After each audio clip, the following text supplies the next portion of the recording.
Welcome to the Lonely Island and Seth Meyers podcast. Really good.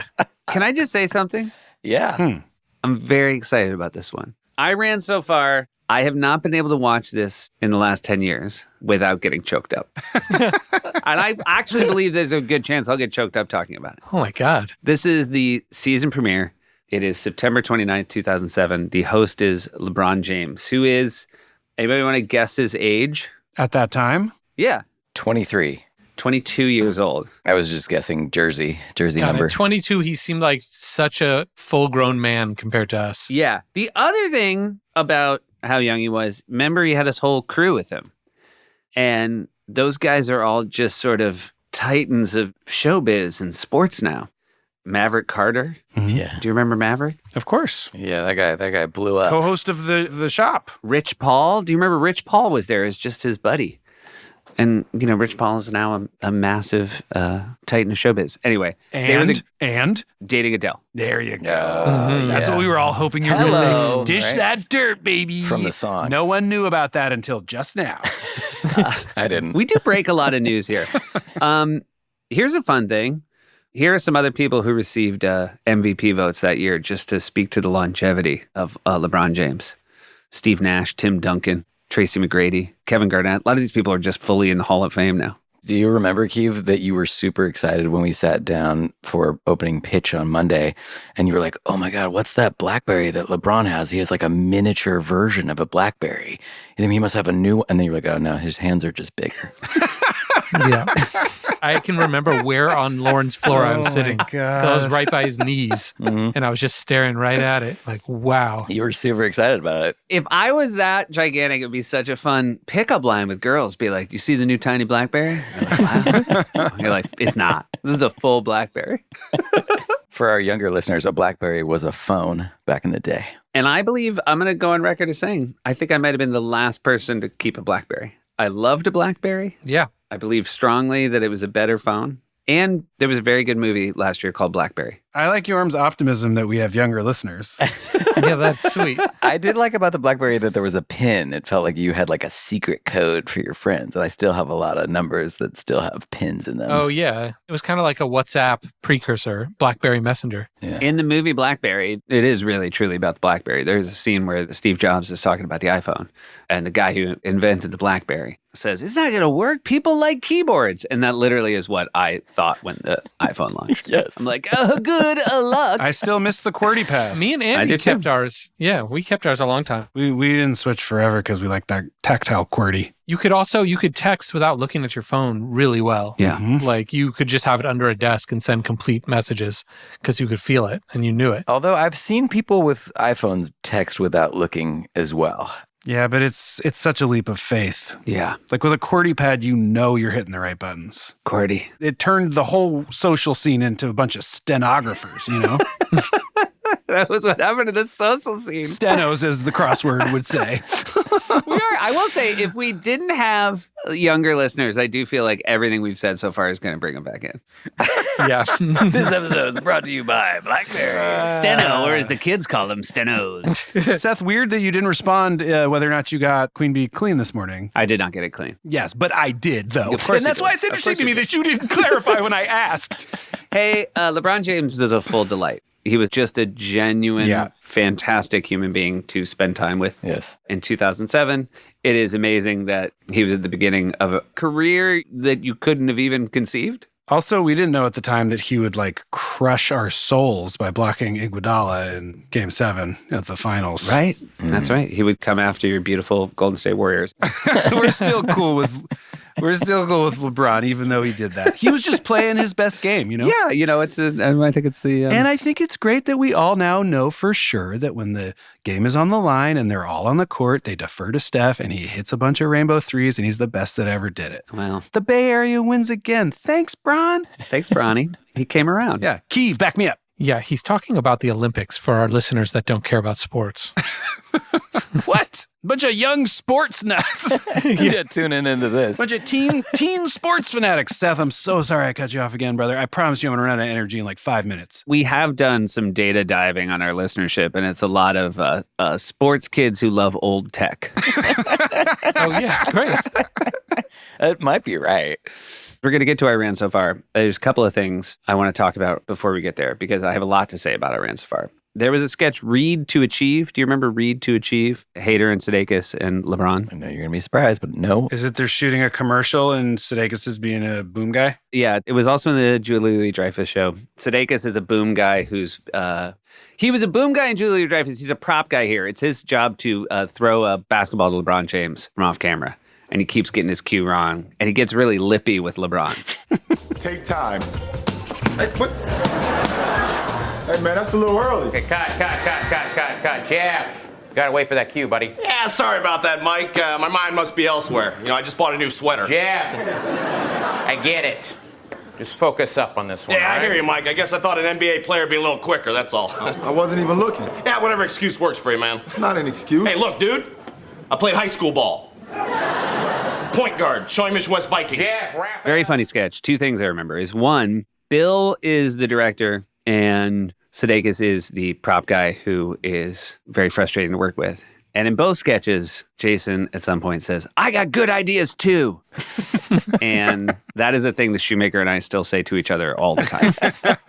The other thing is at the very end of the sketch, because there was a basketball and a hoop, as it was pulling out, I remember Sudeikis took the ball and dribbled and actually did a reverse layup while LeBron was trying to block him. And it wasn't part of the sketch. It was just as it was pulling out. And I do think it was an incredible athletic achievement by Suds. And Suds got the ball in. He got the ball in. And then you can see the shock on Suds' face as well.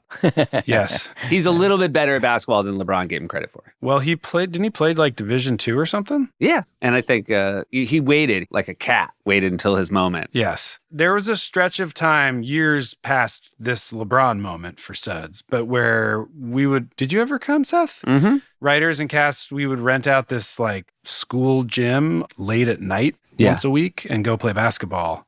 And Sudeikis was clearly very good because he had played for real growing up and was raining threes. I remember the night I played. The gap from how good Sudeikis was to how good the rest of us was such that if we had played to 11, it would take hours. But do you remember how I closed that gap? How did you close it? Fouling. Made up a rule where there is a spot in the corner of the halfway line of the court. And if you made that shot, it was a 10-pointer. Did you make it? So it would always be, we'd be losing by a ton. And then everyone would just go for it, go for the 10-pointer. Start chucking them. And inevitably after like 5 or 6, one would go in. And we go, yeah, fucking freak out. And the people who had been much better would be really mad because they were like, this is a stupid rule. It's like what my son would do as a rule. It was like if there was a movie about SNL, what you would write that they did because it was like a goofy thing. But we really did it. And it was funny and it would make us laugh so hard. Well, you were always very inventive. You were a problem solver. Thanks for saying that. Would you say it was your basketball moment? Would you say that? I feel like I'm not allowed to say no. Yeah. Okay, great. Yeah. There is another sketch. Yorm, will you sing us into Seth's Corner? But can you add that it's also Akiva's Corner? Ooh, this is an early Seth Corner. This is a special Seth Corner because it involves Akiva. Take it away, guys. Do you remember the sketch we wrote for Kanye this week? Oh, we skipped the fact that Kanye is the musical guest. Oh, right. yeah. In general, can we just agree with our listeners that we're going to speak freely from that time period and just kind of ignore every Kanye thing that happened after this? Yeah. And the fact that in 2007, it was so fucking rad that Kanye was there. Yeah. What was he singing, though? Was this after Fuck SNL? No. No, this is pre that. He did Stronger / Good Life combined and then Champion / I Ams. Oh, got it. This is around when we like went and saw him at the GQ party and shit, right, Keith? Yes. And we saw him do like a private show. It was dope. And he had the big band with him and everything, and it was dope. There's no denying at this moment he is the dopest one out there doing stuff. I saw him in 2008 at the Democratic National Convention. I went out to Denver, Colorado. And he just played a party later that night, just at a small bar. And I remember it was the first time I heard that song, Lights. Wait, he was at the DNC? He was at the DNC just doing a gig. So, Seth, why were you there? Why was I there? Oh, I got a great reason that I was there. I really do. It's the best. Do tell. Lorne is very close friends with Chris Dodd. Chris Dodd will later appear in an episode of Laser Cats. Laser Cats. Chris Dodd was a Connecticut senator. He ran for president in 2008. He, for those of you who are only learning about history from this podcast, does not win. And Lauren said, hey, Chris Dodd is doing a party at the DNC. I think you should fly out, host it, do 15 minutes of stand-up at the beginning, and I think that'd be really fun. And you'd get to go to the DNC. Yeah. So I did that. And I went out and I did a show for Chris Dodd supporters at Coors Field. But I remember afterwards, I went to a DNC event with like a bunch of actors. And it was probably pre-Hangover Bradley Cooper, right? Mm-hmm. I'd have to do that. Bradley Cooper, Idina Menzel, Taye Diggs, and some other people. And the one thing I remember, there was all this security, obviously, to get into the DNC. And there were just like all these gates where you had to go through, and then another gate where you had to go through. And then at one point, Idina Menzel goes, oh, I think we left Taye behind. And she said this to our guide. And he was like, all right, that's a huge problem. Because if he doesn't have his credentials, like, I don't know what we're going to do. There's no way he's getting through. And then all of a sudden, Taye Diggs walked up. And he was like, how'd you get through? And he was like, oh, I was a black security guard. Okay. And he just was like, oh, Taye Diggs. I thought it was going to end with just like, he's hella famous. No, but it was like, I like that he made it clear. It was like, yeah, come on. Yeah. That's like if it was like a bunch of young sports nuts who liked old technology were working the door and we showed up. We've lost the plot a little bit because Kanye West was on the show and Akiva had an idea for Kanye West. Yes. The timeline of this is crazy, though, because It is crazy. Because it's really hard to remember why we had this idea, but it had to do with maybe Britney Spears. I honestly can't remember. But he was a little bit famous for bad award show behavior, for being either a poor loser or speaking out on behalf of others. But the Taylor Swift famous moment you are thinking I'm talking about has not happened yet. It has not happened yet. That happens a year from now. But it was already known enough that he had bad behavior at award shows that we talked to him. I think it was partially his idea. He said, I should make fun of award show stuff. And then I was like, oh, that makes perfect sense. And because we knew that world, Lauren asked me to get on the phone with him. And then Seth, as head writer, was like, yeah, of course, I'll get on with you. I think I asked you, or I made sure you would. So me and you called Kanye and he kind of pitched it. And then me and you wrote out a big award show thing. Do you want to say what the sketch was now, Seth? Basically, I was just him interrupting different award shows that he would even have less chance of winning, which culminated in him losing at a state fair for Best Pumpkin. Yes. And it was basically him walking on stage and saying, I have the best pumpkin of all time, like ripping it out of a kid's hand. And the blue ribbon for Best Pumpkin goes to little Abigail Winters. And how old are you, Abigail? I'm 8 years old. Oh, hell no. Hell no. I got the best pumpkin. This pumpkin costs $1 million, fam. It got champagne in it.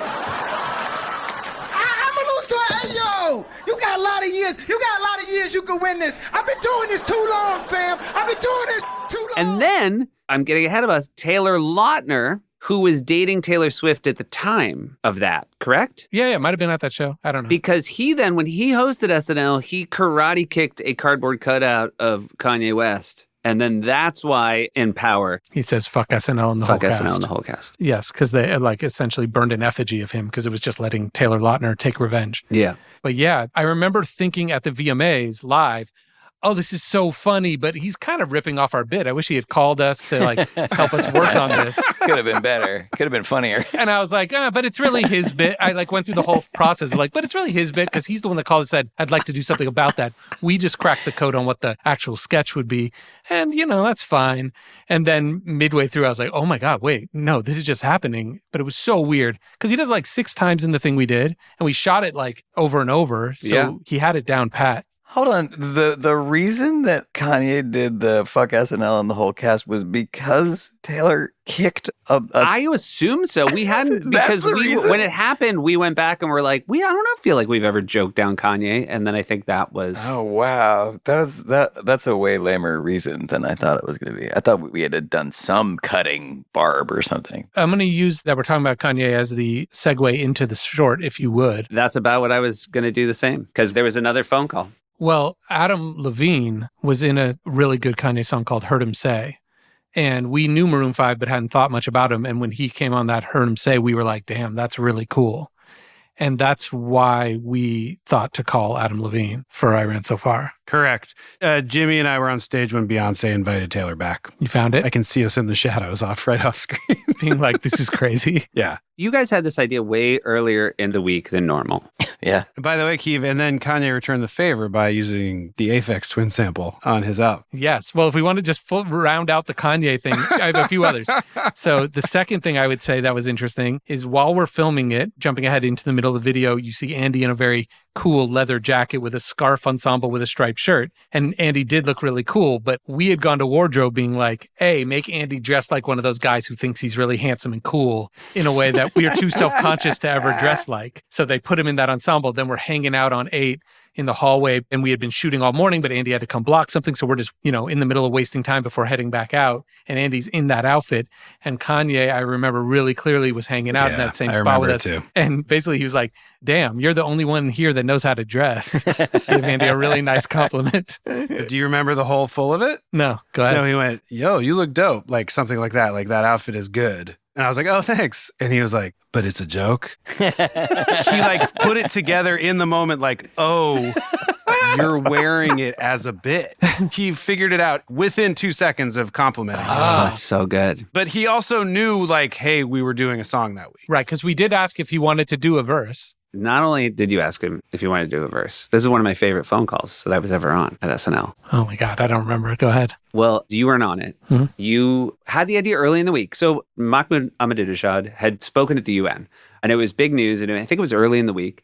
But, he, the Holocaust denier, says there's no homosexuals in Iran, like just like really hateful rhetoric. And you guys had this idea early enough in the week that Lorne called Kanye before he was there, so Tuesday, Wednesday, wanted me on the phone to explain the idea and would he want to do it. And so I basically was tasked with, it's this really funny song. Andy's singing about how he has a romantic longing for Mahmoud Ahmadinejad. And then Lorne, he's the best dry, funny person I've ever met in my life. And maybe said my favorite dry joke ever, which is, he said, and I think you do it. And, worst case, they just issue a fatwa against you. And then there was the longest pause. And then Kanye said, well, then I don't want to do it. That's the most appropriate answer after that. Oh, my God. Well, okay, no. Well, also, it was explaining the idea without the music or the look. It's not the funniest idea you guys have ever had. Well, by the way, before he came and spoke, we loved Ahmadinejad, so it was heartbreaking. Yeah, he really pulled the rug out from You under had to you were tearing up scripts. You were like, well, the way we wrote it won't work now. We were in the 5th row. We were in the 5th row at the UN, and we thought he was doing a bit. I love it so much. Can I say something, though? Yeah. Seth, was it partly your idea, though? Or entirely? I don't know. I know one thing for sure, which was you coming and saying, just promise me if you do it, you'll do a line about Iran says they don't have the bomb, but they do. It's you. That line was your idea.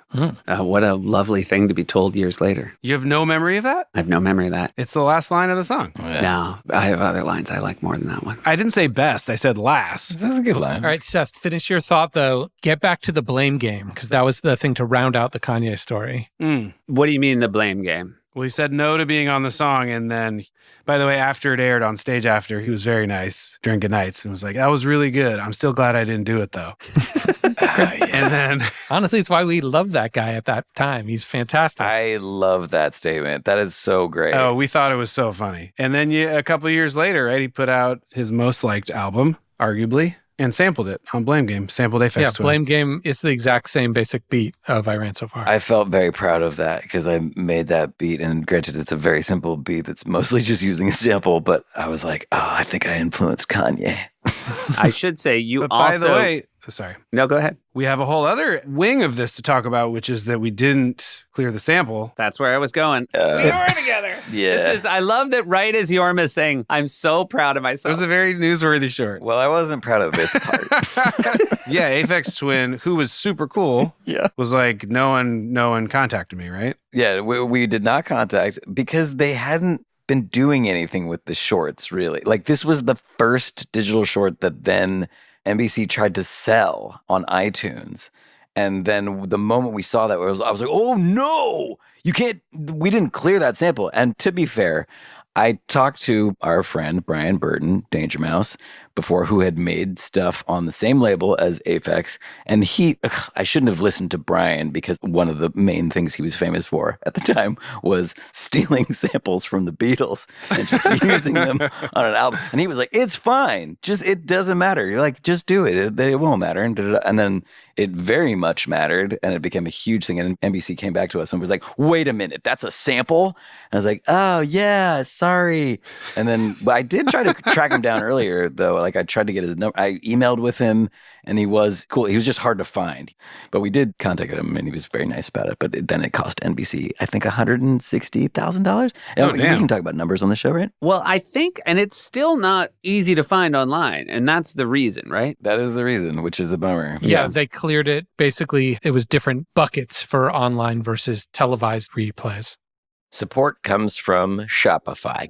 Guys, what's the American dream? It's to own your own business and to have that business become a global powerhouse. And if you're like me, of course, your idea, which is a no-brainer, is to make small shoelaces for dolls, miniaturized shoelaces for dolls, all sorts of different colors. It's a fantastic idea. It's a no-brainer. And what I love about Shopify is how no matter how big or how miniature your idea is, Shopify gives you everything you need to take control of that business and take your business to the next level, which is, of course, global domination and billionaire status. And it doesn't have to just be miniaturized shoelaces. You can literally have any business that Shopify can help with. Sign up for a $1 per month trial period at shopify.com/Lonely Island, all lowercase. Go to shopify.com/Lonely Island now to grow your business, no matter what stage you are in. This is shopify.com/Lonely Island. Don't take my idea, you guys. So it does break my heart that we are going to talk about a digital short that finished second overall when the cast and writers voted on the favorite of all time. And it's not readily available. I think it is now. I think they did clear. No, it's here. Okay, good. It's on YouTube now, but it's harder for us to clear. It's definitely still a slight issue for things. I should say there's also, this is just for young people who are thinking about putting songs in sketches. You definitely want to make a deal with the person who has the publishing before you've put it online. Because that is, you have given all the leverage to the person who owns the publishing. But it was the amount I heard people muttering about that number was a long tail. The other bummer about it was that then after that, every single short that had a snippet of music, they were down our throats on. I'm like, wait a minute. And I was like, oh, shit. I also think, I'm pretty sure we knew about that song, Avril 14th, because it was in Marie Antoinette, right? I don't think so. Was it at that time? I'm almost positive that's why everyone all of a sudden knew it. I knew it from before just because I was an Aphex Twin fan. And it's such a surprising track on that album of just like, oh my God, this is not what you expect from him. But you don't think Marie Antoinette that came out in 2006 had anything to do with it? No, because I had that album way earlier. Like how much way? Prove it. I think I had it. See what year it came out? You know who didn't get that album early? Anyone in NBC Legal. Like the fact that they were like, wait, that's a song? Yeah, why couldn't Yorm have written that? Yeah, that beautiful, beautiful melody. Can we talk about what a champ Adam Levine was he was in Detroit on tour, I believe? He had one day off between massive Maroon 5 shows in two different cities. Played a show, flew to New York, came to our office and recorded his vocals that night, right? Yeah. Must have been. And then we woke up at like 6 or 7 in the morning and shot him out through the entirety of the morning, all his stuff. And he flew to the next city and played a show that night. He came through for us in a major way. It was awesome. Major way. It's amazing. Yeah. So now, if we can, because there's so much, we haven't even scratched the surface of everything in this song. But I've just sort of written down my notes from the beginning and how much I love this song. First of all, let me just say, late September, New York City, it is my favorite time and place in the world. Oh, things are getting sweet now. Oh, yeah. This is I good. like this. Yeah. It starts, you're at a piano. First of all, let me say, all jokes aside, Andy, you look fucking great in this video. It's really Kanye true. was right. Yeah. You are shouldn't have been a you bit. look so handsome. And I'm mentioning this because in like 2 weeks, you're in Andy punching people before they eat food, and you look like 15 years younger than you do in it. Like you look so like just mature and it's amazing. So right off the bat, the audience has no idea what to make of it because this is not a big, wet comedy premise. This takes so long to figure out what is going on. And tonally, it's very different off the bat. It never winks once. It is earnest the whole way through. It is beautiful. There's one wink. And it was Keeve's cut, and I love it. It's the insert of the floppy hand on the piano. Oh, yeah. Yeah, the classic That piano was it. flop. I think I missed it. Oh, It's just like Is a it flat that? hand. Oh. And I rewatched it for this, and it did just like a bomb with the hand on the piano, like deep into the song, too. deep into the song. So we've really earned it. Yes. God. Sticks out. Yeah. But it does make me laugh every time where I'm just like, oh, that was such a good idea. Yes, that is a wink, technically, yeah. So there is sort of early on, you do a very nice move. A couple of times you show the real Ahmadinejad, which is a nice sort of teachable moment for people who younger people who don't know him, right? Fred is so good in this sketch. He's so The good. way he just has those like heavy lids, the least hammy performance you could possibly see in a comedy sketch. Because he's not even being earnest. He's just sort of like, I don't know. He's a vessel. He's a vessel. He also really looks like He him. really looks like it. He's open and curious and just kind of, Yeah. you get a sense of warmth. You believe he is a object of love. Yes. Completely. Yeah, why you would fall for this guy. That beautiful first shot is that incredible roof garden on 30 Rock. Just gorgeous, right? Full bloom. Andy at a piano, looking great. Then we're at the stoop, the West Village stoop, that becomes sort of a home for a lot of other shorts. Back to the well. Commerce. Cherry yeah. Lane. Great day. Yeah. Just one of the most beautiful little like L-shaped corner of the West Village. One of my favorite streets in New York. It's the best. And so right away, I'm just having like deep-seated nostalgia. And then there's so many lyrics that stay with me for so long. I remember when it started, saw you on the news, you were hating gays, I was eating food. From opposite ends of the earth, my heart tells me you're the one for me. Mahmoud, I remember when it started, saw you on the news. You were hating gays, I was eating food, but I was feeling you. And even though I disagreed with almost everything you said, you ain't wrong to me, so strong to me. You belong to me, like a very hairy Jake Gyllenhaal to me. It's such a bad rhyme. And again, the audience has no idea what's going on. Fred is sitting next to you, reading. Do you remember what book he was reading, Keeve? No. I had to pause it when we rewatched it. I Poems did of too. Emily Dickinson, I believe. Emily Dickinson poem. Oh, great. Fuck yeah. And it's just a love song. Andy is singing a love song to this hateful, hateful man. So strong to me, you belong to me, like a very hairy Jake Gyllenhaal to me. Side-by-side photos of Jake Gyllenhaal and Mahmoud. Big, and a laugh now, right? I sort of feel like that's the first sort of comedy choice. That's the first break moment to let the audience relax. Yeah. I appreciated how short that clip was when I watched. I was like, oh, it's just long enough Yes. for you to understand they look the It's a same. tiny pop. And then it, There's an incredible amount of respect for the audience in this sketch. There's no racing. You're just not doing anything to help them find what's beautiful about this thing. Then the introduction of, hey, yo, Adam, let's ride. And now we're on the West Side Highway, right? That's where you guys must be. I think we're on a Rooftop. roof I think we're on a roof. in Brooklyn. Roof in Brooklyn. Oh, right. 'Cause New York's behind you, right? Yeah. And then there's this really beautiful shot where Andy sort of turns and Adam is sort of back to back behind him and comes around and starts singing. And again, just one of the greatest voices of the last 25 years. And Andy's singing is really good, but now the song all of a sudden just gets even better. And again, it's not winking at all. And Adam there's no funny lines. It's just deeply funny that it's Adam. Right. And he's so committed to it. I remember when the Steadicam guy, because you kind of just let them loose, like, hey, it's music video mode, just spin around them a little. And I remember when that moment happened, like looking, being like, oh, Yeah. it's all there. Yeah. Like, because you try to be like, we want to be on a roof. We want to be able to see New York. We want to be so, but a lot of times it doesn't come together. And I'm looking at the shot now, and just the fact that New York, the camera spins around and it never loses New York the whole time. And Yeah. the way he reveals, it's one of those rare moments where everything does actually come together. There's another steady shot too that's amazing that reveals it's the clouds behind Adam and the when he puts sun's his arms lighting out. him, and it's genuinely beautiful and romantic. You mentioned that Adam was such a hero to fly in and do this. How did you pitch it to him? Do you have any memory of that? I don't. I can't remember. I mean, I feel like he was pretty game. And you hadn't met him, right? So when he shows up to your office? Yes. Yes, he showed up to our office. I can't remember if Andy had met him in passing at some point. I Did we have a clue that we were like, oh, he told us he likes our stuff? Like, did we have a hint that this was going to work? I feel like that was more the reason, though. Like, we usually hit up people that we were like, maybe he'll be game. I will say he was always a guy, if you saw in the world, he was always incredibly complimentary about the show. And I feel like was always, to some degree, if you ever need anything.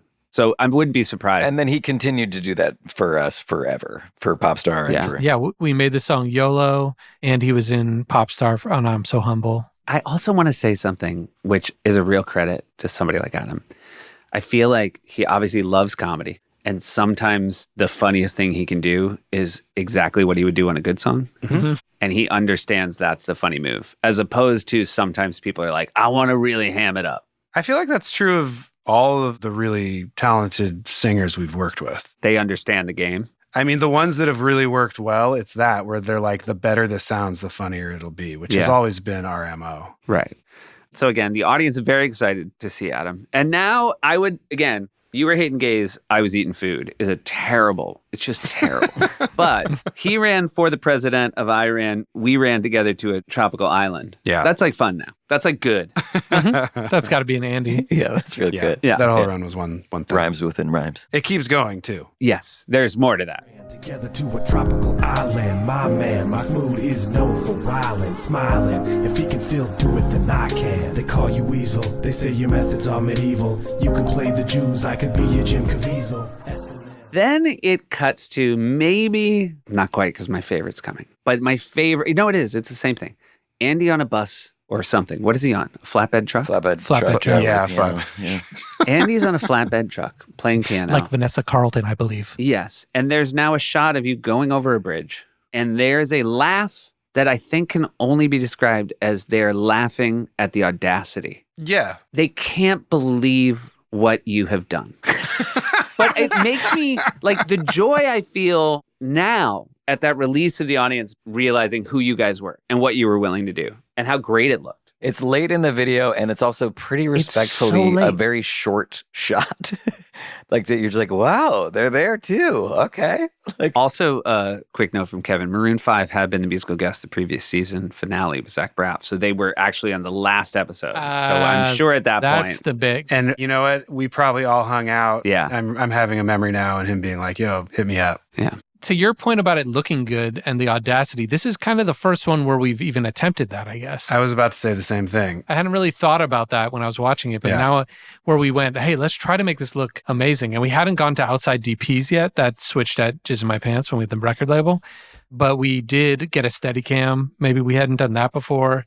And we asked for things like Brooklyn rooftops and flatbed trucks. And we asked for more than we felt entitled to before. Yes. The goal and the treatment was to make it look cooler and like a real video. And knowing that the more we leaned into it looking legit and having the lyrics be so stupid. I do remember the feeling of being on that flatbed truck, though, and feeling like, this seems special. Like what we're doing right now seems special. Also, when we got to Times Square. I just remember thinking, I can't believe they're letting us do it. Like in a fun way where I was like, I can't fucking believe I'm doing this right now. It's so fun. Yeah, because we were just tethered to it with like little... We were all strapped onto the back of the I thing. remember us looking at each other and laughing and being like, I can't believe they gave it to us. Because it's also such a fun way to go across the Brooklyn Bridge. Oh my God, it was so dope. You're just sitting out in the open with the breeze going by, seeing all those views. Well, and then into Times Square where you're like, holy shit. People were driving by in cabs and in their cars and like waving at us. And we were like waving at people and we were like out in New York. It felt so like we love New York and everyone was giving us good energy. It was really fun. There's also that thing of, I feel like there's always an expectation, which is totally fair, that an audience has, which is, oh, season premiere, this is going to be the best one because I have all summer to think about stuff, which is 100% not the case. Nothing you think about over the course of the summer is actually good come the first show.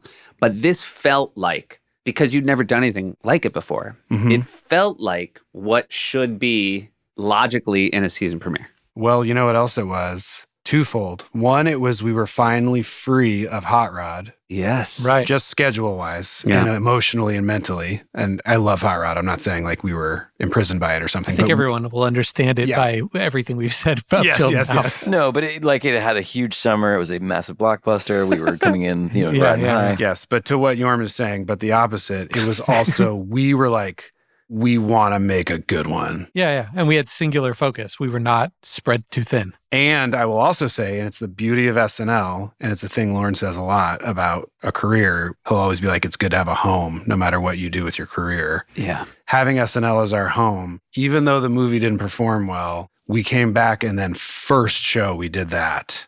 And it was like we got a whole new lease on life in our minds. Of course. Yeah. And everywhere. I mean, I think anybody who saw that would immediately, whatever ideas they had, they would just like, oh, no, we don't want to work with those guys. You can play the Jews. I could be your Jim Caviezel. Yeah. Adam Levine sings Caviezel with you super high, which gets, again, a laugh on just the quality, the quality of his voice. Yeah. And I do like when Andy mentions that because in all of our mock-ups, it will be Andy doing those. So he's... Oh, yeah. We had a funny one on this with Levine because I did the temp. Yeah. And this was like back when, as mentioned, I had never even tried to sing well or knew how or anything about it. And he listened to it and it was like... Like I was doing like a shitty impression of him. Top that, bud. Like, almost to make these guys laugh. And then he listened to it and he was like, is that what I sound like? And I was like, dude, no. It's no offense. No offense, dude. We were definitely applying the things we had learned from Timberlake on this to do our best to make his vocals be spread out and have layers. And yes, we tried our best to produce it. But I do sometimes look at this and go, man, if it was a year later, we would have had real mixers mix it. Yeah, definitely. It would sound 10 times better even. For sure. I got a runner-up for my second favorite. This is my runner-up for favorite lyric. With your sleepy brown eyes, butter pecan thighs, and your hairy butt. Yeah. That's a Yorma Taccone line. Yeah. And then there's a nice like gap where you think there's room for more, but it's just that. Yeah. It's a period at the end of the sentence. Yeah. That's a very Yorm line. And I remember him pitching it and us all laughing really hard and going, yep. And recording it and then being like, yep, we like that. I will say, similar to whatever one we were talking about last week or a week before where we said, this one felt easy. This one felt easy and blessed the whole way through, too. Yeah. Like, it was a lot of work, but it never blessed? felt... Yeah. Hashtag blessed. Yeah, it was hashtag Dagwood. Maybe it's to Seth's point that we had it early in the week, so it was never rushed. Yeah. I think that's what it was because the beat was easy to make. Like everything was flowing. It was fun to write. You can't get roof, truck, outfits last minute. Correct. Right. So part of it is, I think this is you guys now, because again, the next one we do, which I also love, which is punching people before they eat, like it's a parallel track, but it kind of goes back to the old way, which people are super down for. But like you learned another thing, which is like, oh, if we come up with it a little bit earlier. Right. Yes. Then we cut back and now Fred is in a dress on the piano, like Fabulous Baker Boy style. Yes. Huge laugh. And again, not a different face. Fred's face is so consistent. This is maybe my favorite line you guys ever wrote. I think about it all the time. I've been on multiple field trips with my children where it is just playing on a loop in my head. We could take a trip to the animal zoo and laugh at all the funny things the animals do. Like Eugene, you got me. I do love that line too. It's so funny to me to think that if this is a real singer making a real album, how is that line okay? Well, because there's no such phrase as animal zoo. It's just clearly teeing up animals, dude. And this guy just likes funny things. Oh, look at that funny animal. It's also just in a song about like the idea of a love song with this being one of the promises to someone with whom you have affection. But even just the littlest thing Fred does during that of like pointing at a butterfly is so delightful. Yeah. We got kind of lucky with that too because I remember we were just like walking by a park and we're like, oh, I guess this could be a zoo. we ducked in. Yeah, I was in the West Village. Yeah. I also will say I really enjoyed in the rewatch the fact that we name check Eugene Levy, but just say his first name, like as if it's understood. Yeah. Like Eugene. Yeah, like Eugene. You got it. Like we all know. It's his quote from Bringing Down the House, I believe. Natch. Yeah, 100%. I wrote down just a list of just physical things Fred does in this sketch that killed me. Okay, great. eating ice cream, the way he dances, the way he smiles, the way he touches a leaf, the way he smells a flower. And then maybe my favorite is you guys are watching and he takes a branch and just kind of like jostles it in Andy's face. It's the flirtiest little, and Andy's like, cut it out. It's amazing. Lovable guy. Now, again, I'll say it every fucking one of these podcasts. Every time you think there's no heighten, all of a sudden there's just a choir of children. That's Yorm's favorite thing. He pitches it on every other song. I pitch that on everything. Any song that has a heighten. Andy's is let's go up an octave, and mine is let's add some kids. Great. A semitone. They're walking down. They're literally, I have so much extra respect for Adam Levine now, knowing he was like walking down a New York street with a bunch of kids, knowing he had to get on a plane and go do a show. And I do think that was the last shot he did. Yeah, for sure. But Keith, thanks for correcting Norm and saying it was a semitone and not an octave. Yeah, I it's did how, like like a half step, not an octave. An octave's insane. We're not dumb. Yeah. There's a Tootsie shot that I was really impressed with, too, that I was like, man. And I wonder if it's because when we got the Steadicam, they were like, oh, then we should get a better camera, too. Because I don't think we had, like, a DP lighting. We're just outside. But it feels like it had a better lens because this Tootsie long lens shot, you know, the classic. It does feel like it's shot way better overall. What do you mean by a Tootsie shot? There's a classic shot from Tootsie that's He really means long like lens. in Tarantino movies when they show the little Tootsies up against the windshield. Oh, yeah, the little Tootsie shot. Tootsie walking in a crowd. Oh, that Tootsie shot, right, where he's just in the middle of a crowd. Yeah. Yeah, and it's super long lens. We did a Tootsie shot in Hero Song later also. Yeah. We got Gyllenhaal to give us a real shot. Yeah. He was doing press in LA. Mm-hmm. I remember because you can tell he's doing like a press day.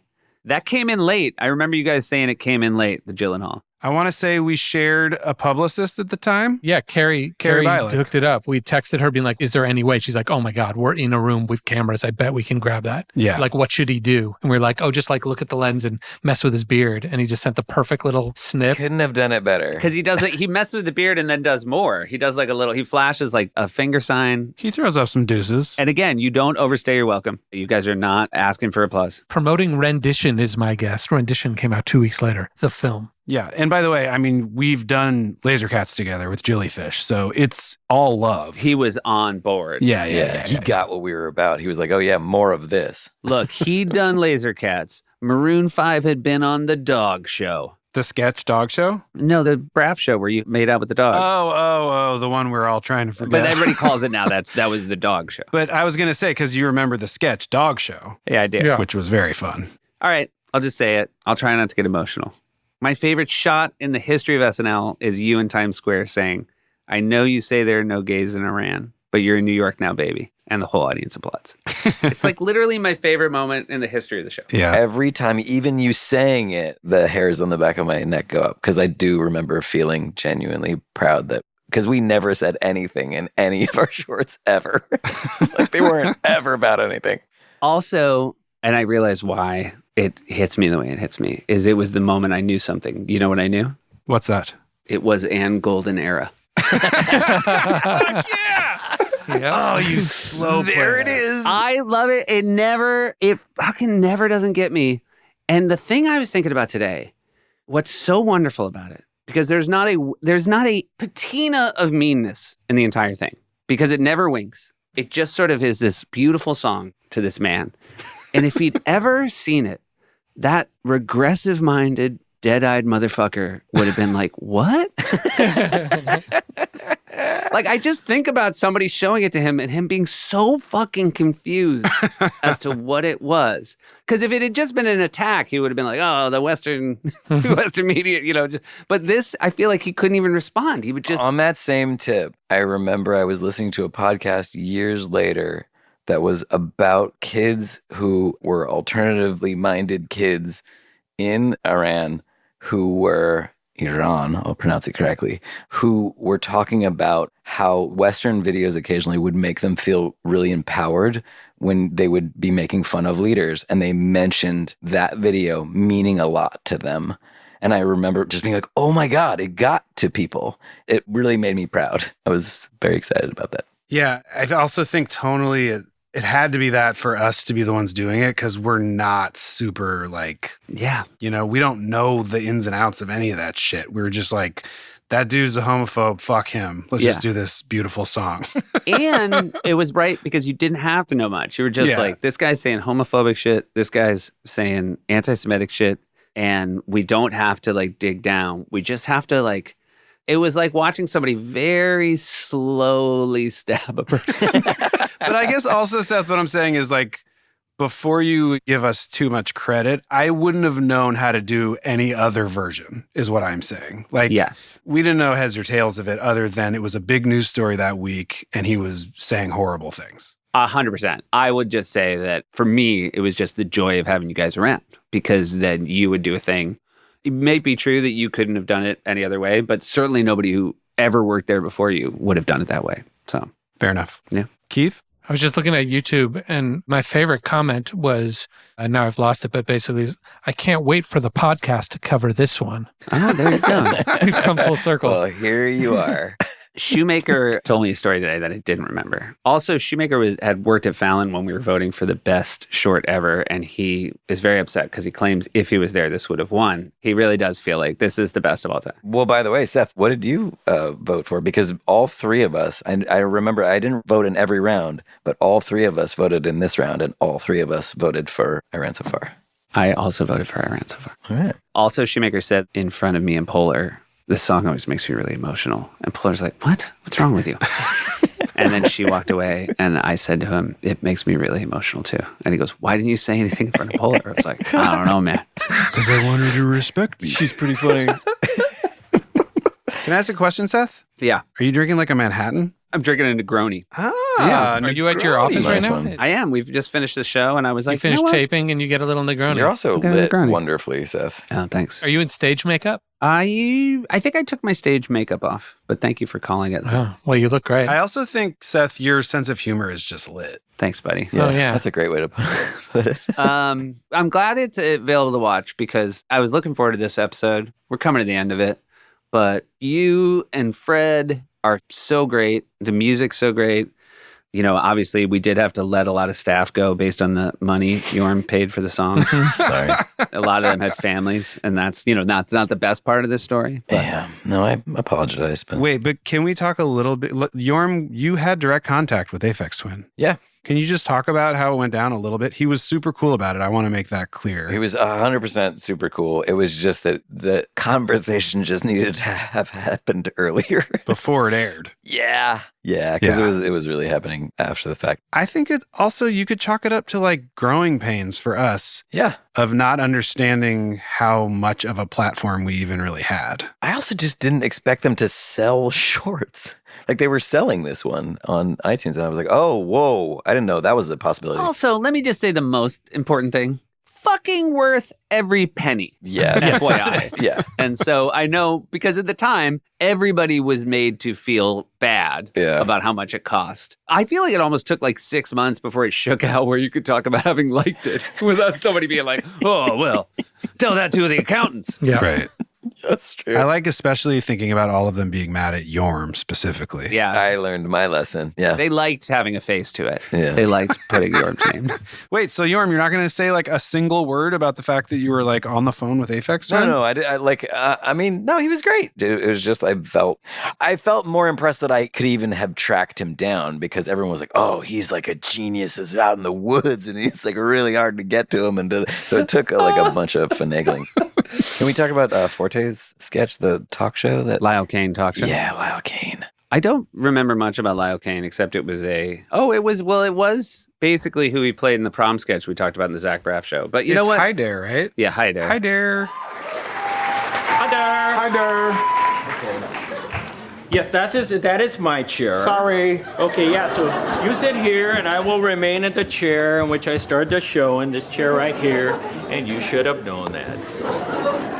So Tim. Hi there. Hi there. It was just a lot of people saying hi there, but I remember walking in the hallways between Dress and Air and having LeBron see me and give me a little wave in costume and being like, hi there. And I was like, hi there.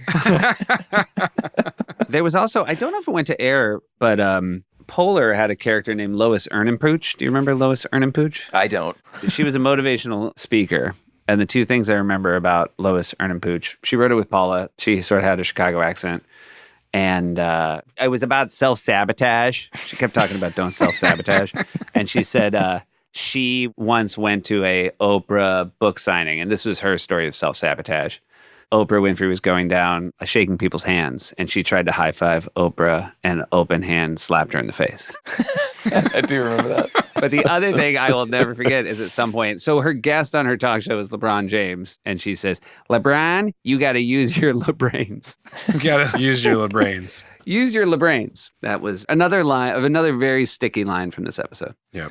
All right. Well, you know what? This is a real special one. You're special guys. We're back next week with a real dumb one. I still wish it had won. Can I just say, Seth Lee, thanks for saying all those nice things. It makes me feel good. Yeah, this was a nice Very, one. very sweet of you. It's genuinely something I can always go back to. I don't know why. It just like drills me back to that time more than any other one. I feel like we talked about so many different things for like maybe an hour just now. And my main takeaway is you said I looked handsome. Yeah. And like 7 different outfits. Can I also just put you on Front Street a little bit, Seth? Because this isn't being filmed, Seth teared up when he was talking about it. And that's actually how I feel about this short as well. So, yeah, it's really good. Is the lesson that if you tell wardrobe and hair, like, I want to look handsome, dress me like I'm a person who thinks he's handsome, then you just suddenly look way so more funny. handsome? Yeah, you should tell a stylist, like, what if I wanted to be handsome? What would I wear? Yeah. And then all of a sudden it's like shit you would always walk by. oh, you need this closet. Yeah. You would just walk by and be like, I'm not handsome enough to wear that. That's truly what it was. It depends. I mean, everyone has a version that looks better or worse on them, though, Yeah. Like on this one, we were like, make me look like John Travolta in From Paris with Love. I don't think that had come out yet. All right. I love you guys. I love you very much. We love you too, Love you Seth. too. Love you, buddy. Bye-bye.